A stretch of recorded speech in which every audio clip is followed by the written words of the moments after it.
निज स्त्री को टांगियारे हाणी हत्या एवं अन्य दुई जन को मरणांतक आक्रमण करिथिबा भली अभावनीय घटना घटिछि रायगड़ा जिला काशीपुर एवं कलाहांडी जिला थुआमूल रामपुर अंचल रे।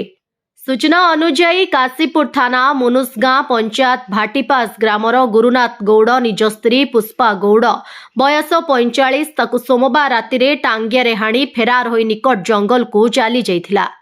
तांकु जीवित अवस्था थुआमूल रामपुर गोष्ठी स्वास्थ्य केन्द्र को अणा जाइथिला, हेले डाक्तर तांकु मृत बोली घोषणा करथिले।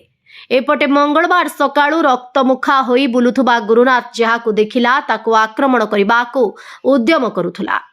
एभली आक्रमणर शिकार होई थुआमूल रामपुर थाना अंतर्गत पेंगढुसी ग्रामर चंद्रशेखर राउत 12 वर्षीय नाबालक पुओ शिवशंकर राउत नामक ढोलपस ग्रामर मदन माझी 12 वर्षीय नाबालक पुओ मधु माझी उभय गाधोइबाकू जाउथुबा बेले टांगियारे आक्रमण करथिला।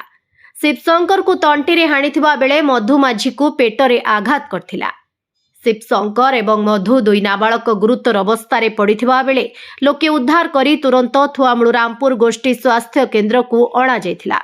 शिवशंकर तंटीरे गभीर आघात लागिथिबा जोगु जीवन प्रति विपद रहिथिबा देखि ताकु तुरंत भवानीपाटना मुख्य डाक्तरखाना को स्थानांतर करा जाइछि। अन्य पटरे मधु माझीर मध्य पेटरे आघात लागिथिबा बेले अस्त्रोपचार परे गोष्ठी स्वास्थ्य केन्द्र रे चिकित्सा लागिछि। सूचना पाई उभय थुआमूल रामपुर एवं काशीपुर पुलिस थुआमूल रामपुर गोष्ठी स्वास्थ्य केन्द्र रे पहुंची तदंत आरंभ करी मृत महिलार शव व्यवच्छेद पाई पठाई परवर्ती समय रे परिवार लोकन को शव हस्तांतर करिथिला काशीपुर पुलिस। एहा परे उभय काशीपुर एवं थुआमूल रामपुर पुलिस रो मिलित उद्यम रे हत्याकारी गुरुनाथ को गिरफ्त करथिले। काशीपुर पुलिस गुरुनाथ को गिरफ्त करी पचराउचरा पाई काशीपुर थाना को नेइछंती।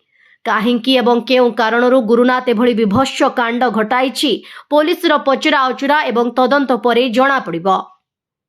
कलाहांडीरू केशव मेहर को रिपोर्ट, ओडिशा हाइलाइट समाचार। खबर दुनिया रे जोड़ी हेबा पई सब्सक्राइब करंतु ओडिशा हाइलाइट समाचार को आउ दबे दियंतु बेल आइकन को सर्वप्रथमे खबर पाइबा पई।